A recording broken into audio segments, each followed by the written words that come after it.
আসসালামু আলাইকুম রহমতুল্লাহ। বন্ধুরা, আমি আজকে আপনাদের দেখাবো যে বাড়িতে মাটির চুলায় অথেন্টিক কীভাবে রস তুলতুলে মিষ্টি বানানো যায়। এই যে প্রথমে ছানাটাকে আমরা ম্যারিনেট করে নিয়েছি।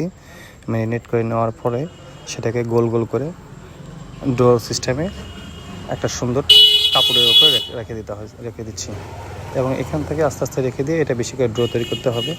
এই জন্য আমাদের যে অভিজ্ঞ বড় ভাই কারিগর, আমাদের শ্রদ্ধেয় বড় ভাই আসছেন, সে আমাদের হেল্প করছে। যে আমার বাচ্চা, সে নিজেও পর্যন্ত ডো বানানোর জন্য সে নিজে তার ছোট্ট ছোট্ট হাত দিয়ে সে লাগিয়ে পড়েছে মিষ্টি বানানোর কাজে। আর আমাদের সে কারিগরটি, সে দীর্ঘ 23 বছর কুয়েতে মিষ্টি কাজ হিসেবে কারিগর হিসেবে সে ছিল।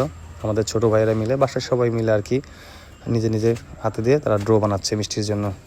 এবং অরিজিনাল ছানার মিষ্টি, যেটা খেলে জিভে জল চলে আসবে, এখানে কোনো ভেজাল নেই। এবং সেই রসগুলো মধুর মতো মিষ্টি ডো বানানো শুরু করেছে। আমার মেয়েটা প্রথমে ছিল না, পরে আমার মেয়েটা আসে ডো বানাতে, তার ছোট্ট ছোট্ট হাত দিয়ে সে নিজে তার নিপুণ হাতে মিষ্টির ডো বানাচ্ছে। দেখেন কত সুন্দর করে। আর আমার মেয়েরা শিখেই গেছে মিষ্টির ডো বানানো এবং সে খুব আগ্রহের সহিত ডো বানাচ্ছে এবং বলছে, বাবা মিষ্টি, আমার বানানো মিষ্টিগুলো যে আমি নিজে নিজেই সবগুলো নিয়ে নিতে চাই। তো আমার মেয়েটা নিয়ে ডো বানাচ্ছে। আপনারা আমার মেয়ের জন্য দোয়া করবেন যাতে আমার মেয়ে ভালো হয়ে বড় হতে পারে।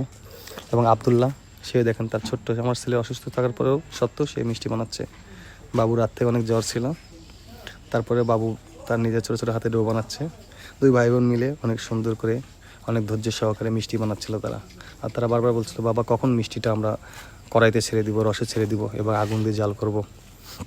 তো তাদের ডো বানানো এক পর্যায়ে যখন শেষ হয়ে গেছে, তখন সেগুলো গোল গোল করে বল বানিয়ে মিষ্টির শেপ দিয়ে এগুলো পাতিলে বাটিতে নিয়ে এই যে গরম গরম ফুটন্ত চিনির রসের মধ্যে মিষ্টির ডোগুলো ছেড়ে দেওয়া হলো। আর মাটির চুলায় উত্তপ্ত জালে যখন ডোগুলো ফুলে উঠছে বা সিদ্ধ হয়ে যাচ্ছে, আটাগুলো যখন ছানাগুলো ম্যারিনেট হয়ে যাচ্ছে, দেখেন কত সুন্দর একটা প্রতিধ্বনি সৃষ্টি হয়ে গেছে আগুনের। দেখেন মিষ্টিগুলো কি সুন্দর করে ফুলতে আস্তে আস্তে দেখেন। আর আমাদের বড় ভাই তার মিষ্টির ডোগুলো ছেড়ে দিচ্ছে আগুনের মধ্যে।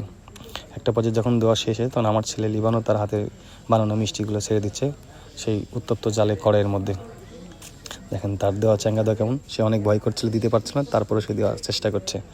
এই যে আস্তে আস্তে মিষ্টি যখন শেপে চলে আসে, লোভনীয় দেখে তো সবার জিভে জল চলে এসছে। সবাই বলছে যে আমরাও একটু খাওয়া খেতে চাই। হ্যাঁ, সবাইকে দেওয়া হবে। মিষ্টিটা যখন বানানোর শেষ পর্যায়ে চলে আসছে, বানানো শেষে সবাইকে দিয়ে খাওয়ানো হয়েছে। আপনারা বলুন কেমন হয়েছে।